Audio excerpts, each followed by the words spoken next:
to Scarefest. If you can stand without hitting a light, scream, you're welcome. We're going to go through this. Rose McGowan. Molly Shelton.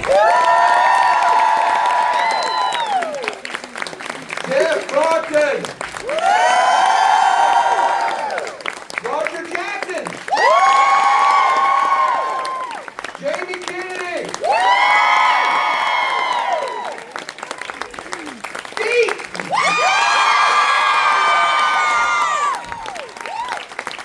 Lee Waddell.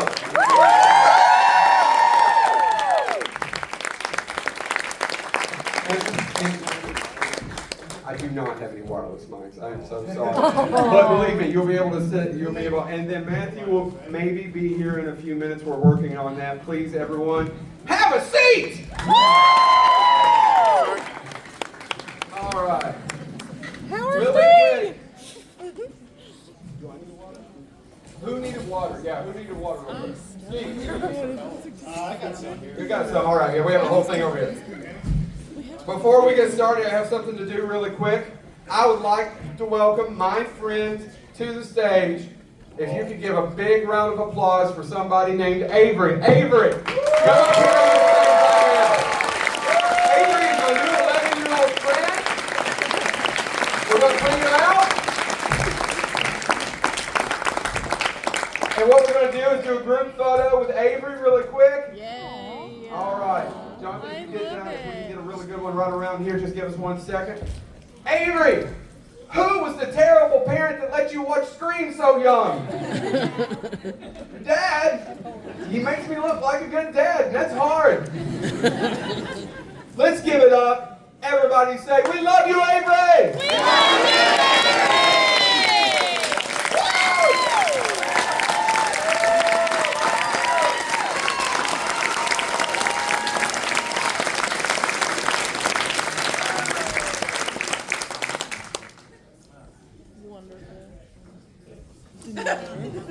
Well, Avery, you can hang out if you want to. I don't know. It's about to get jacked up. Let's hit the first. Cool. Let's bring it. You want to bring her up? Let's go. Just go down and hit the seat, Avery. That's right. Hey, everybody. First of all, we'd like to take this opportunity, thank you, by the way, for being here, to extend our gratitude to each and every one of you for being here, for taking your time out of your lives, out of your days, money out of your pockets, obviously. We cannot thank you enough for what you do for all of us, what you give to us. Our lives as artists for Commerce are up and down, and you really do help feed our families, and it means the world to us. The love you share for us, we try and give back to you. So thank you, thank yourselves, and we appreciate you. I usually have a wireless mic to come out there, but I pulled as much cable as I can up from under the stage, and I will be your mic to come ask questions to you. So. Hey, one of us is better looking than the other. Well, then, if you want to do it, then. No. I'm going to take a nap. Perfect. So who wants to start off? Who has a question? Me. Oh. All right. Wow, this row is so full. All right. Let's see how much cable I have. Try not to strangle anybody other than myself. Because I like shit like that. Yeah, can you come a little closer? Because it's hard. I would love to come closer to you. All right, you got a really good question. You have amazing lipstick, by the way. Oh. Amy. Amy, go for it. Okay, so we all know that the Scary Movie franchise was birthed from Scream. So with that being said, what's your favorite scary movie? Ooh. You know, initially the script was called Scary Movie. When we got it and we started, trying to be a part of it, it was Scary Movie, which was badass. Mine is, forever it was The Exorcism of Emily Rose, but recently I saw When Evil Lurks. Has anybody seen that yet? Oh my God, man, that is a crazy movie. Have you seen it? No, I actually meant from the Scary Movie franchise. Oh, from that?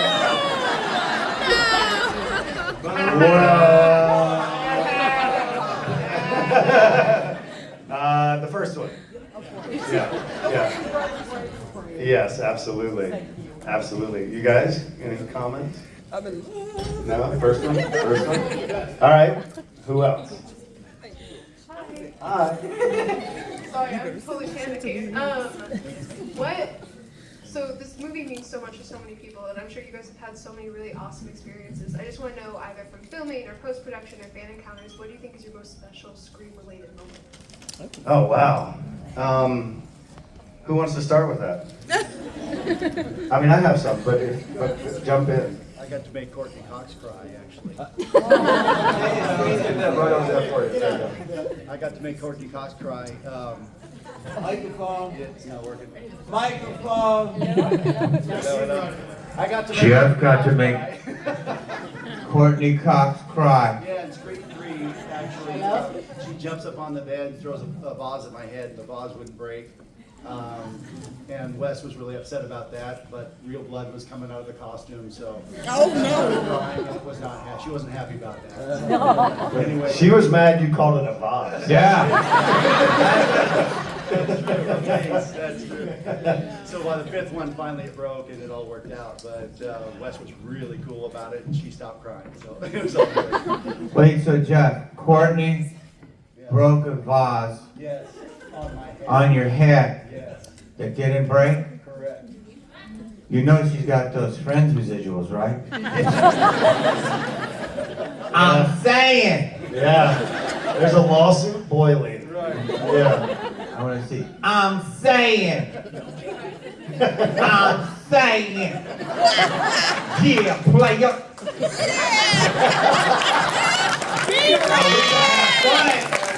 We gonna have fun. Can we have more people in this room? It's not tight enough. This feels like Skeet's hot tub. Hey! Too far! That's too far! Stop it! I don't know. I think for me, certainly the filming was incredible, and the camaraderie we all developed really sort of after hours, if you will, which was really 6 in the morning for us because a lot of it was shot at night. The bonding experiences we had and stuff are what are kind of at the forefront of my mind. But aside from that, and more recent, is really experiences I have with you guys. And sometimes there's a moment with someone that you can tell, we're all outsiders.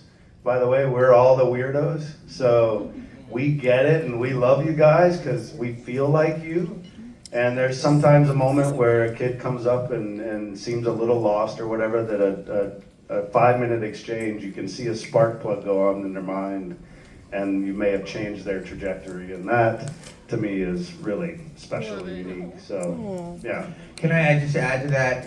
Skeet is saying 100% truth, and the newest memories are really made with you guys, and that's really true. And last night, as you know, Courtney signed on to Scream 7, and yeah, and I was just talking to Rose and Marley, and we were just like, it's a family, and we get to know I've gotten to know Skeet's on-screen daughter, Melissa, and it's a new world. We're a family. Yeah, absolutely. It's beautiful. Great question. Does anybody else want to answer? I don't want to cut anybody else off. Preach. I feel like I'm in church. I'm in con church. Ready? It is Sunday. First of all, I just want to say that God spent extra time on you. You are.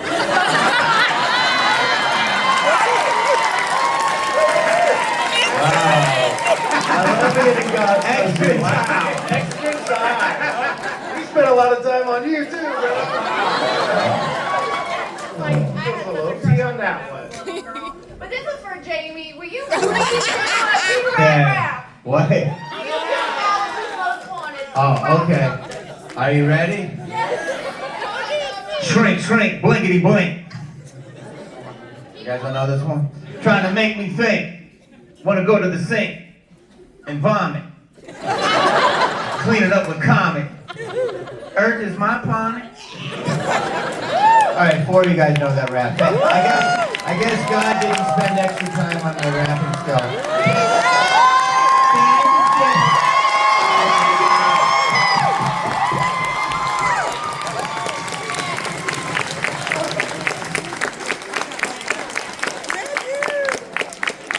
I don't know that guy, but apparently you guys like him. I don't have a wireless, Matt, but I found a lot of extra cables. So if you want to. God spent extra time on Matt too.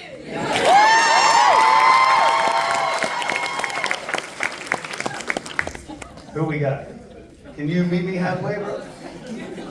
Let me see if I can get. Sorry, man. From Paris, he got all the way here from Paris. He did. We actually, I've been studying French, so we got to talk a little bit in French. No, you. Ça va? Ça va? Ça va bien? Passe un bon week-end. Ah, bon weekend. Yeah, I get very.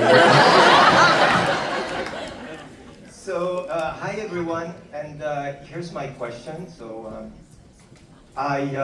so it's going back to the first screen, and it's for Matthew, you, Jamie, and Rose. I remember Matthew, in a recent interview, you mentioned how difficult it was for you to work on the third season of Twin Peaks. You had problems sort of like tackling the role. Because it was probably complicated you had a great supporting role in the third season. And that was a lot of pressure. And going back to the first screen, I'm just wondering what was the kind of pressure that you guys had on your shoulders, knowing that you were pretty much at the beginning of your career. Rose had starred in a widely acclaimed movie like a year before, I believe. So she was already like some kind of a recognized actress, but I don't know about Jamie, Matthew, and you, Skid. Bro, you're giving her arms a workout. So, and I only know that Matthew starred in Bullies 3, that I almost finished. It was a lot of fun. So yeah, What was the pressure like? What was that? Matt, do you want to start? You want to join us? Hi. Hi.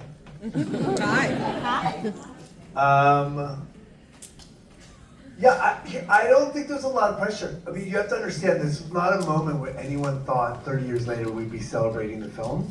Like, it's a horror movie, and that just doesn't happen. This is a once-in-a-lifetime sort of experience.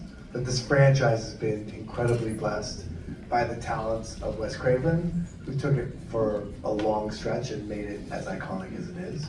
But in the moment, you don't realize you're in anything else other than another piece of work. And to be fair, no actor sets out to make an iconic film, right? You are hopefully a part of something that people see, and we're just very blessed that people still care. That's the truth, for me. Yeah, I sort of feel like the pressure was in delivering the scene. You know, there wasn't really any pressure other than the pressure we applied to what's required of the material.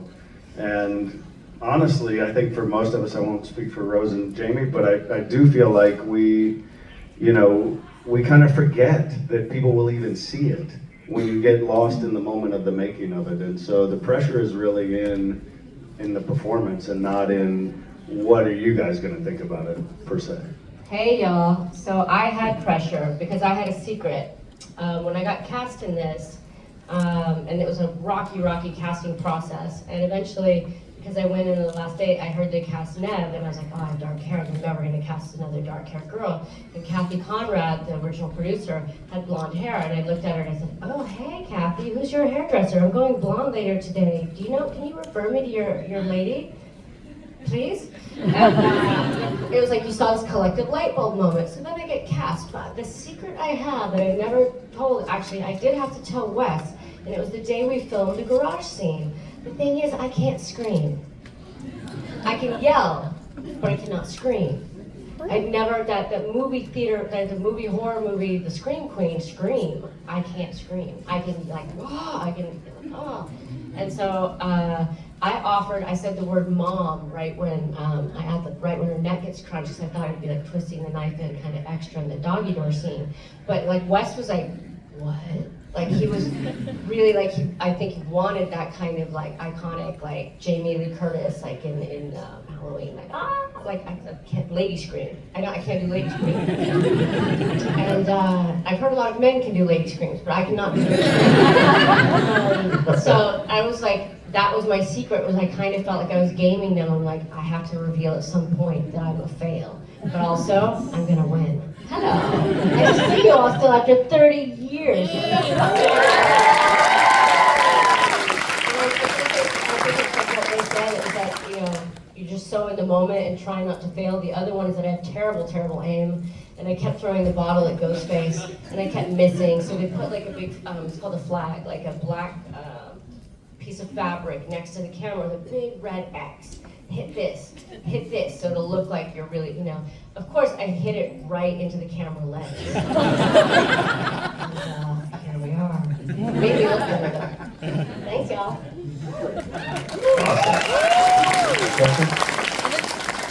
Hey everybody. I'm curious what you think makes the film so timeless and continues to resonate with audiences today, and how your characters contributed to that. Ooh, that's a tough question. Anybody else? Yeah, I can say something about that. Yeah! Thank you, Matthew. I think the thing that makes this really different and that really makes the Ghostface character so scary is that it can literally be anyone. Any one of you. Man or woman. So it's really the darkest aspect of what lives in each one of us. And I'm trying to sound spooky like that. I was gonna say, when you hear Roger outside, his voice is actually a lot like this. Because that's it. Ghostface lives in each one of us. And the mask is what brings it out. And that's one of the interesting things about number 4, is the use of social media as the mask that people hide behind to say and do terrible things. Yes. So let's work for a more civilized world. Let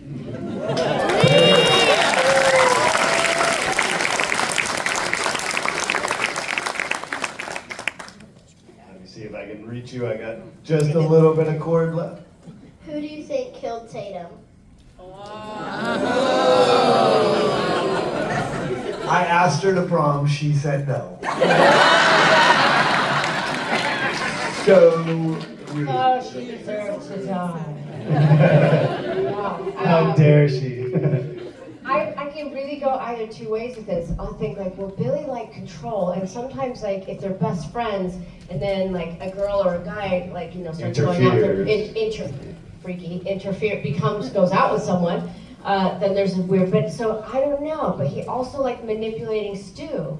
Hard to say. I personally think it was Billy because I just think it'd be extra mean if it was Stu.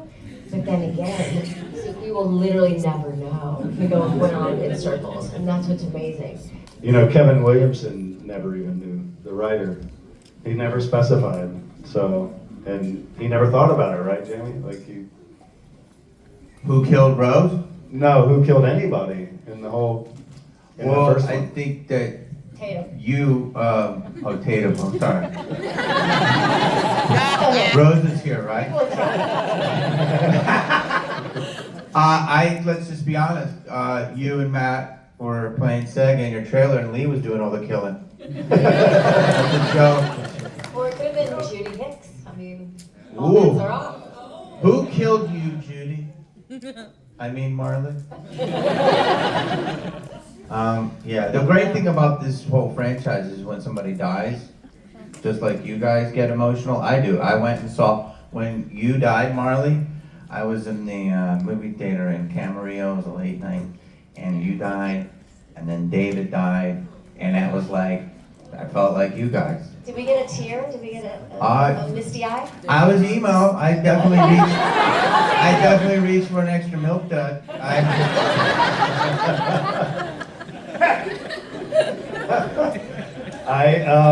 I don't have the cord to reach all the way back there, but yeah? Tell me what you got. Come here. Come closer. So first and foremost, I heard you get the best hugs, Matthew. That's a lie. I give better hugs.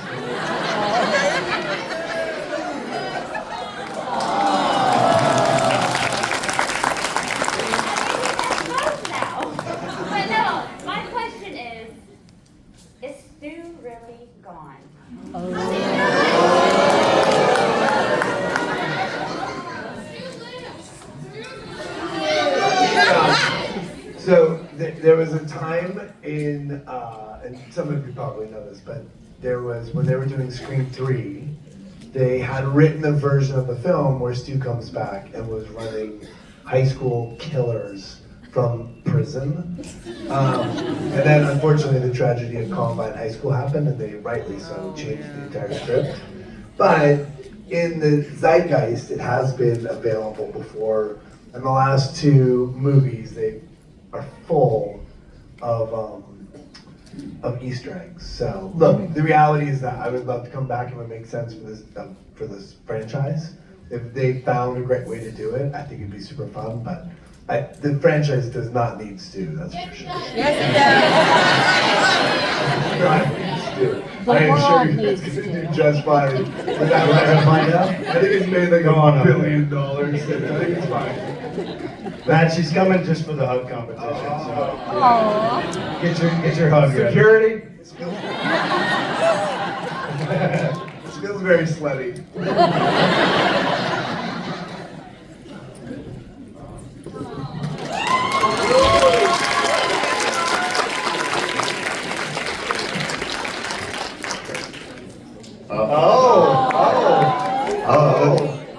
It looks like.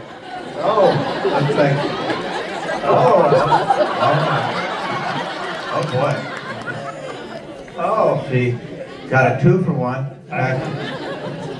he wins. What about Rose What? All right. Well, he wooed you. That's. You guys got married in that moment. All right. Let me see. Okay. Here we go. Knowing what you know now, acting-wise, would you have prepared pre-production or acting-wise differently for your role? Would you have not sucked? It's impossible. I don't know. That's hard to. I mean, I think you are what you are in that moment, and it's hard to look back and want to change anything. To be honest, I know what you mean, and there's definitely. I think I'm better now, but I don't think I would have changed it. It's part of the experience. It's part of it. So I wouldn't have changed anything.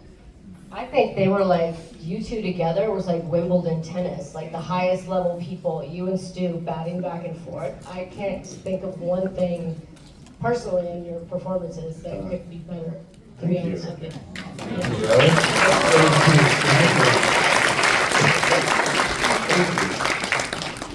Let me see, should I hit this side too?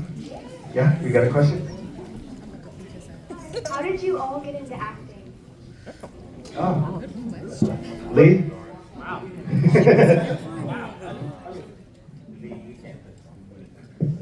So, you know, as a stuntman first, I love being a stuntman. I'll always be a stunt guy first. And as a stuntman, and Jeff will chime in on this, is that we get to play a lot of parts and get, you know, beat up or killed or something like that real quick. It's like this guy that shows up on Star Trek back in the day with the red jersey thing on. You knew he was gonna die.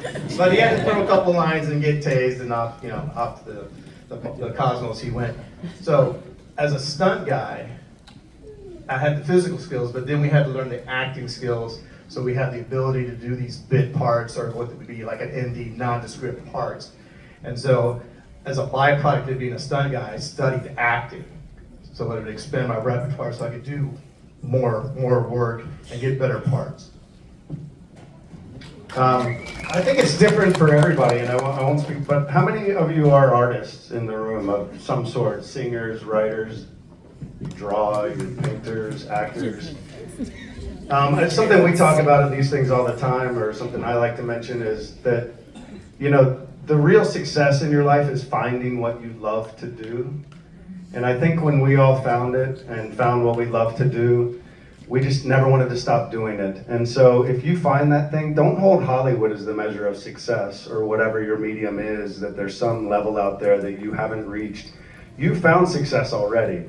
Just never stop doing it. Sometimes you have to have other jobs, kind of what this is for us at times, and to support what you love to do, but just keep doing it. And don't think you haven't achieved something because Hollywood tells you differently. That's, you know, again, keep doing what you love and never look back, and you never know what'll happen. I hate to be the bearer of bad news, but we got time for maybe 2 or 3 more questions. And then we're done, bro? Yeah. Star Trek coming in? Halloween? I gotta go put on my Klingon outfit. Thank you. First of all, thank you guys for taking the time out of your busy lives for, to come talk to us, listen to us, and super rad.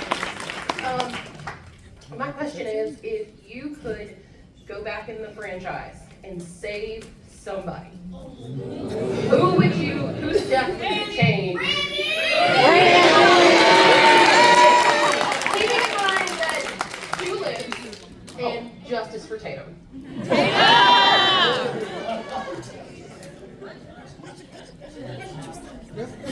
Not Randy.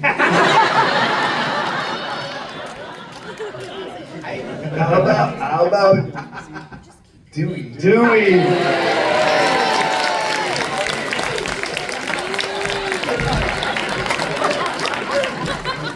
I'll sign that to him. This,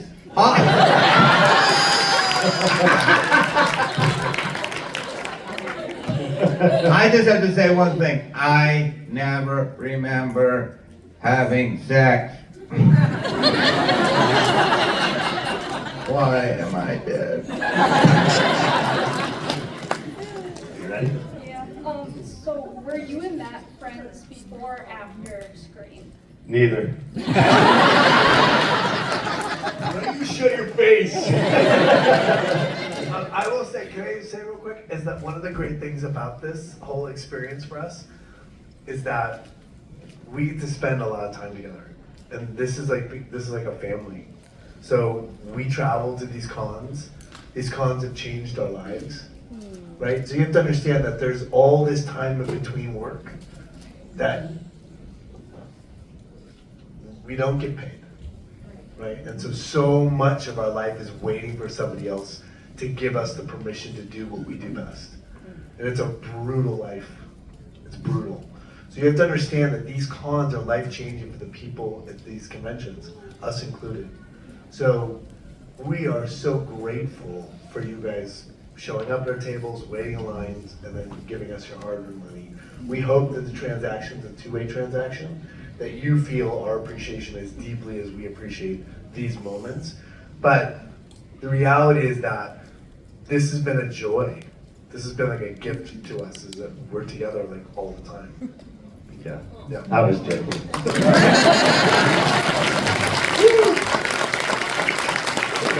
Two more?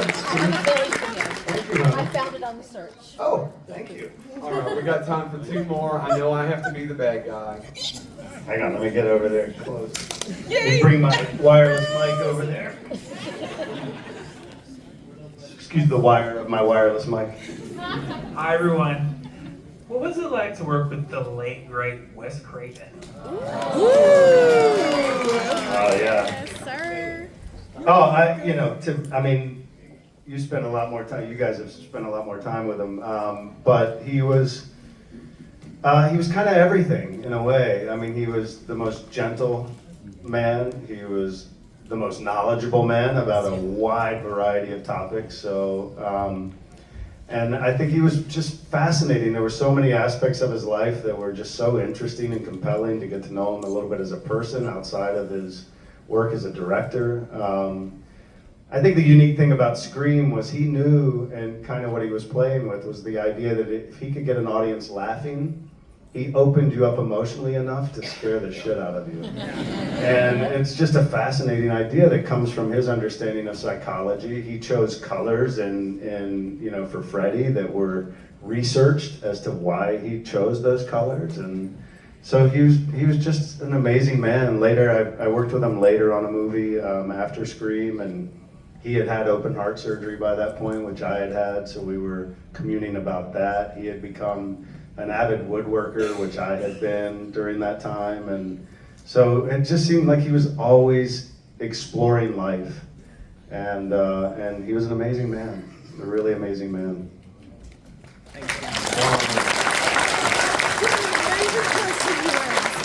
Anybody else have anything? If not, last question. Last question. That's pressure! They're right here, and I'm tired.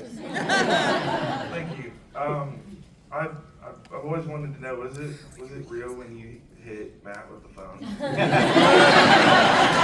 Matt, was it real? That is not the last question. It was, yeah. He threw the phone at me, and he's a dick. A good one?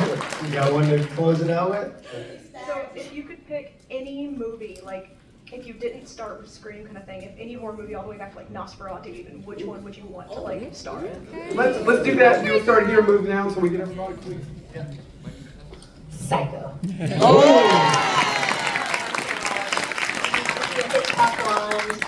Oh my gosh, Janet, yeah. Oh. Thank you. Made my week. An amazing Marion Crane.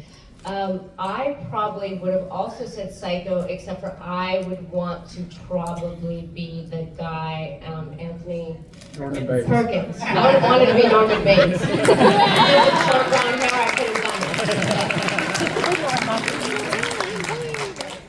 That's tough for stunt guys. There's so many of them, but The Shining was something. Oh, yeah. It's a lot of fun stuff. Mad Love with Peter Lorre. I want to sew the hands of a night murderer onto a concert pianist and take his wife away from him.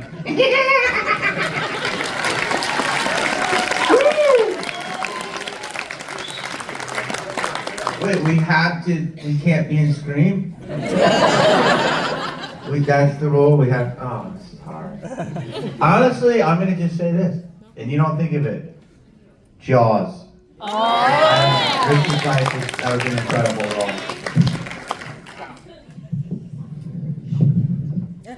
And Showgirls isn't an option, right?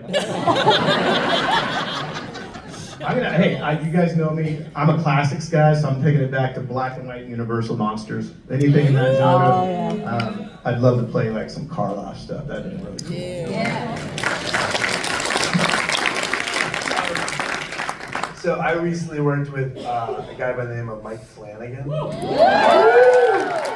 We did a movie called Life of Chuck, which is not a horror film based on a Stephen King movie, a short story. If I had to choose anything, I would work with Mike Flanagan for the rest of my life.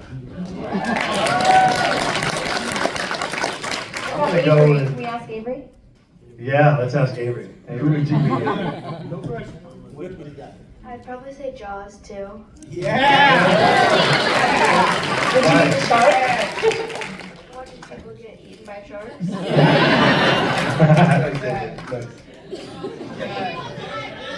Yeah, okay. I think I'd go with Here's Johnny. And with that, please give them a round of applause. We're going to go back to the panel. Thank you so much for the Scream family. Lots of chicken clapping.